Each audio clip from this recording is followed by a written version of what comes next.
Nagsimulang yumanig ng marahas ang lupa.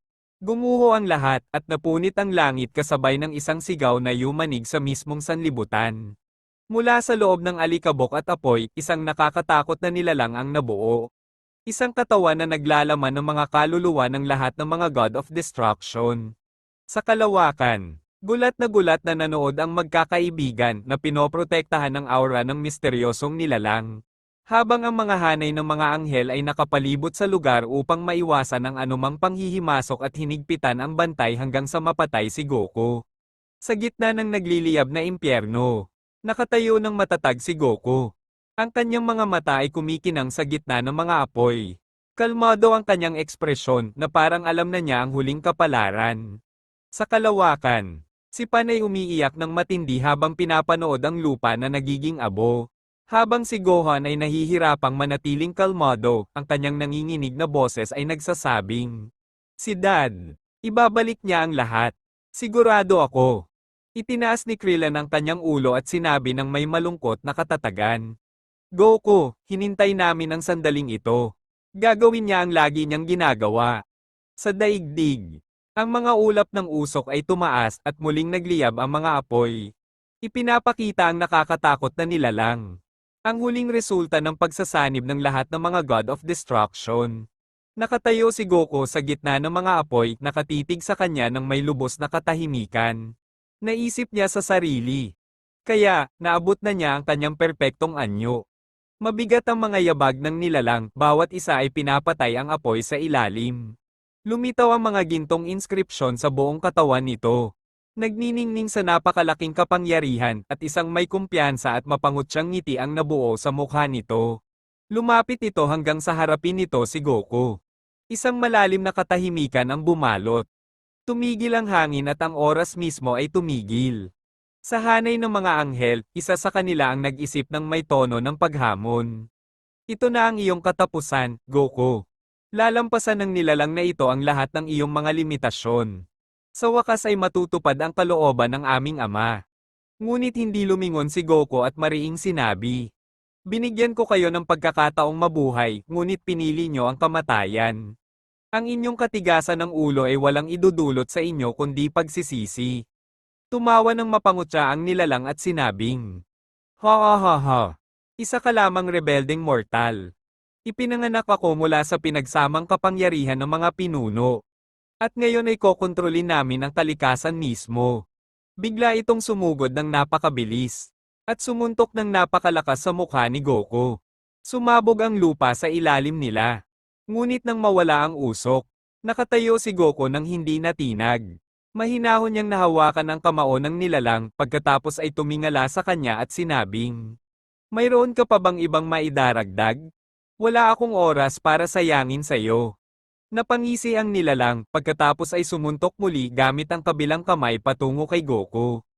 Ang sandali ng pagtama ay parang katapusan ng mundo. Ngunit sa gitna ng alikabok si Goku ay tila hindi natitinag. Maringal na hawak ang dalawang kamao ng kanyang kalaban, pinipigilan ang dalawang malalaking suntok na parang wala lang. Naghiyawan ang mga kaibigan at nagpalitan sila ng kumpiyansang tingin. Ngunit sa mga anghel, ang ilan ay tahimik na ngumiti na parang alam nilang lahat ng nangyayari ngayon ay bahagi ng kanilang plano. Bago natin ipagpatuloy, maaari kang mag-subscribe sa channel na ito upang maging updated ka sa mga susunod na videong ating ipalalabas. Tiningnan ni Goku ang nilalang ng may kumpiyansa at pangungutya. "Ano ang sinusubukan mong gawin? Sinabi ko na sa iyo na mahalaga ang oras ko. Kung ito ang iyong lakas, kung gayon ay talagang binigo mo ako." Tumawa ng malalim ang pinuno at sinabing, "Gusto ko ang iyong kumpiyansa, Goku. Pero paano kung gagawin kong puno ng sorpresa ang laban na ito?" Bigla nitong ibinuka ang bibig, naglabas ng isang napakalaking alon ng enerhiya diretso kay Goku. Pinasabog siya pabalik gamit ang brutal na puwersa. Ilang sandali pa. Muling lumitaw si Goku, nakatayo sa gitna ng pagkawasak, umiikot ang mga apoy sa paligid niya. Mahinahon niyang bulong. "Hindi ko inaasahan ang galaw na iyon. Pero malayo pa rin ito sa hangganan ng aking tunay na kapangyarihan." Ngunit hindi tumigil ang nilalang. Sumugod ito ng mabilis, nagpakawala ng sunod-sunod na suntok. Parang tinamaan nito ang mismong hangin. Biglang, tuluyang nawala ang mga suntok at ang mga pag-atake ay lumiko sa likuran ni Goku, na nagdulot ng isang nakabibinging pagsabog na yumanig sa kalawakan mismo. Isang tawa na puno ng kayabangan at kabaliwan ang umalingaw-ngaw. Ha ha ha ha. Hindi ba't sinabi ko na sa'yo, Goku? Kinokontrol ko ang kalikasan mismo. Ang kapangyarihan ko ay hindi umaasa sa mga suntok o enerhiya. Ito ay hinango mula sa mismong kaayusan ng sanlibutan mismo. Sa sandaling iyon, nakaluhod si Goku sa gitna ng apoy. Tumingala siya ng matatag, pagkatapos ay sinabi sa mahinang boses. Nagsisimula na talaga ang pagkabagot. Subukan natin ang isang bagay na mas mahusay. Sa isang kisap mata, nawala siya. Walang nakakita sa kanya, kahit ang mga kaibigan, kahit ang mga anghel. At bigla siyang lumitaw sa harap mismo ng nilalang. Hinawakan niya ito sa bibig ng may lakas at sinabing, "Napakadaya mo. Kailangan ng disiplina ang bibig mo. Paano kung bilangin mo ang mga ngipin mo sa harap ng sarili mong mga mata?" Biglang naglunsad ng pag-atake ang kalaban mula sa mga mata nito sa pagkakataong ito, ngunit nabigo ang taktika. Sa isang suntok, napakabilis at tahimik. Tinamaan ni Goku ang kanyang kalaban, dahilan para tumilapon ang nilalang sa kalangitan sa hindi maintindihang bilis. Hanggang sa maglaho ito na parang isang guhit ng liwanag patungo sa malayong kalangitan. Itinaas ni Goku ang kanyang kamay patungo sa langit, ang kanyang malalim na boses ay umalingaw-ngaw sa buong kalawakan. Gagawin ko ang iyong libingan sa mismong kaawa-awang impyerno, kung saan susunugin ka rin ng mga apoy na sumunog sa planetang ito. Isang napakalaking enerhiya ang natipon. Pagkatapos ay nagpakawala ng isang pagsabog na higit pa sa imahinasyon. Sapat ang laki upang tumagos sa atmosphere at lamunin ang nilalang sa isang napakalaking nagliliyab na vortex. Lahat ay natigilan. Nakatayo roon si Krillin na gulat na gulat. Inihagis niya ito sa araw. Imposible. Si Gohan ay nakatitig sa kawalan ng paniniwala. Dad, anong uri ng kapangyarihan ito? Napuno ng katahimikan ang hangin. Ang mga anghel ay nakatayong hindi gumagalaw, ang kanilang mga mukha ay walang ekspresyon, bagaman ang ilan sa kanila ay bahagyang ngumiti na parang ang lahat ay nangyayari ng eksakto tulad ng plano. Lumapit si Goku sa kanila, ang kanyang tono ay puno ng babala. Mukhang nakalimutan mo na ikaw ay nasa ilalim ng aking pagbabantay ngayon. Ngunit sa gitna nila ay nakatayo ang isang kakaibang anghel, hawak ang kanyang tungkod sa kakaibang paraan, kumikilos ng naiiba sa iba. Sinulyapan siya ni Goku saglit, pagkatapos ay hindi siya pinansin. Hindi alam na ang kakaibang nilalang na ito ang susi sa kung ano ang malapit ng mangyari. Malamig nang umisi ang isa sa mga arkanghel at pangungutya na sinabi, "Maghanda ka para sa malaking sorpresa, Goku. Akala mo natapos mo ng maaga ang labanan, hindi ba?" Bago pa makapagsalita si Goku, agad na nawala ang sikat ng araw. Nagdilim ang langit na para bang napunit at nawala. Lahat ay nabigla. Pagkatapos ay isang napakalaking nagliliyab na katawan ang nahulog mula sa langit. Bumagsak sa lupa kasabay ng isang pagyanig sa kalawakan na sumira sa nakapalibot na espasyo. Nang mawala ang alikabok, ang nilalang ay bumalik, muling ipinanganak na parang isang bago. Tinitigan ito ni Goku ng may buong seryosong pagtitig, ang kanyang boses ay puno ng galit. Binago ng kanilang pagsasanib ang mismong katangian ng kanyang kapangyarihan. Ang kanyang kilos ay kakaiba. May itinatago siya. Nagsalita ang nilalang ng may masamang ngiti. Malapit na ang iyong katapusan. Ang larangan ng digmaan ay sumabog ng may napakalaking enerhiya habang pareho silang nagpakawala ng sunod-sunod na suntok, ang kanilang bilis ay higit pa sa paningin mismo. Hindi sila nahabol ng liwanag. Ang pagsalpok ng mga suntok ay nagpanginig sa kawalan mismo. Mula sa malayo, nakamasid si Krillin ng may pagkamangha. Diyos ko, hindi ko pa siya nakikitang lumaban ng ganito simula nang bumalik siya mula sa kawalan. Ito ang unang pagkakataon na nakita ko si Goku ng ganito. Pero hindi nakibahagi si Piccolo sa pananabik. Tiningnan niya ng seryoso ang labanan at sinabing, "May masama akong kutob." Oo naman, mas malakas si Goku ng maraming beses kaysa sa nilalang na iyon, pero may mali. Ang mga anghel na ito, ginagamit nila ang pinuno bilang isang matalinong sandata. Humakbang si Gohan ng may pag-aalala at nagtanong, "Anong ibig mong sabihin, Tito Piccolo?" Sumagot si Piccolo.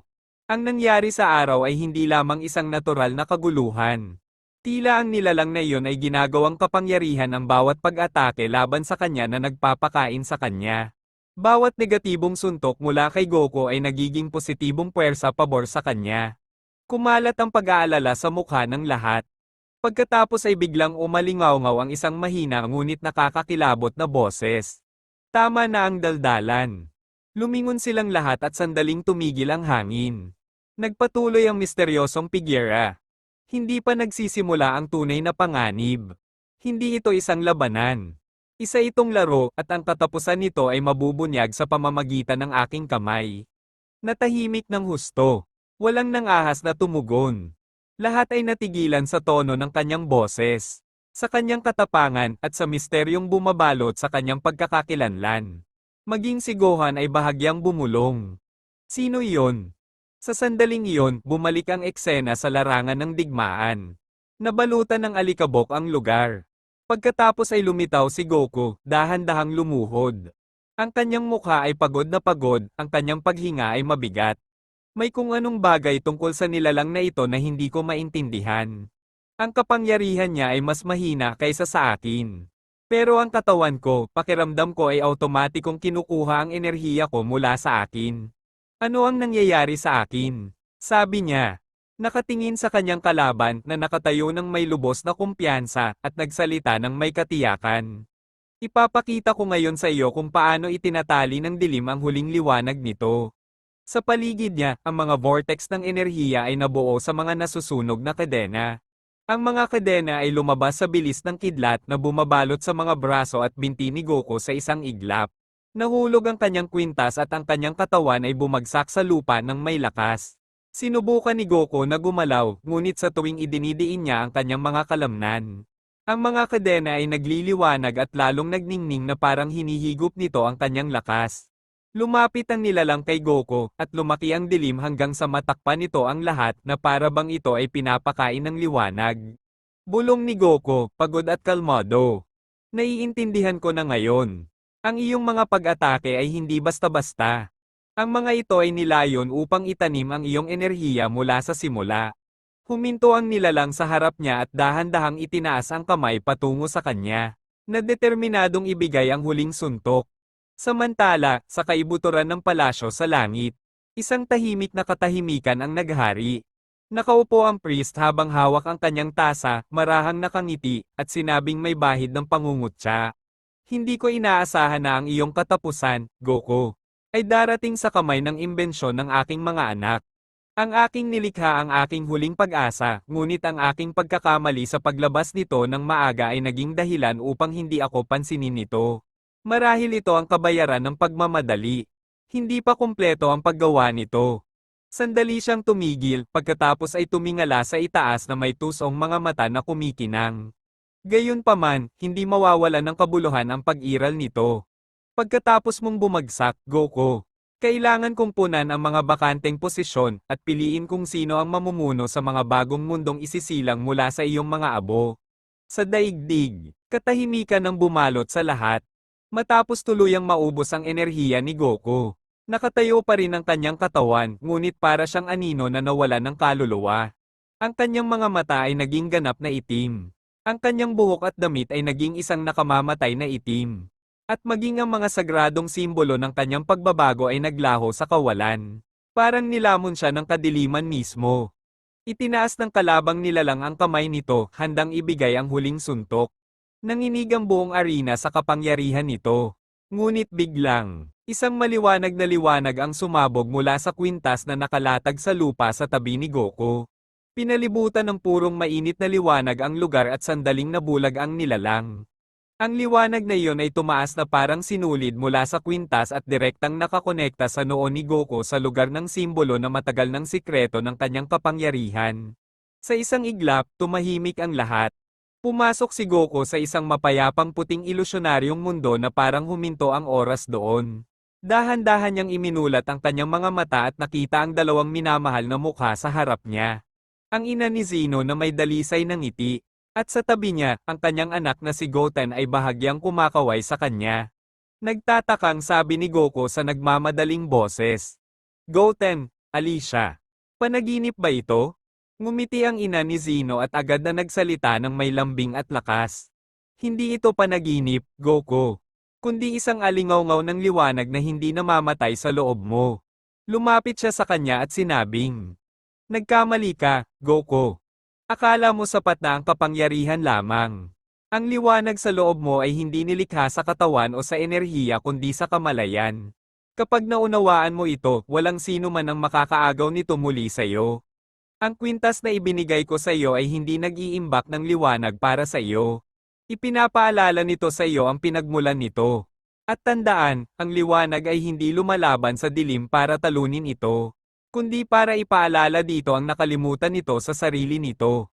Hinawakan ni Goten ang kamay ng kanyang ama at sinabing may banayad ng ngiti. "Dad, lagi kaming kasama mo. Huwag kang matakot. Hindi ka kailanman tunay na natalo. Bitawan mo lang ang galit at tandaan kung sino ang iyong pinoprotektahan." Humakbang pabalik ang ina ni Zeno, nakangiti. "Kasama ko na ngayon si Goten, at inaalagaan ko siya. Kaya, alagaan mo ang liwanag at gisingin itong muli. At ibigay mo sa dilim ang kapalaran nito."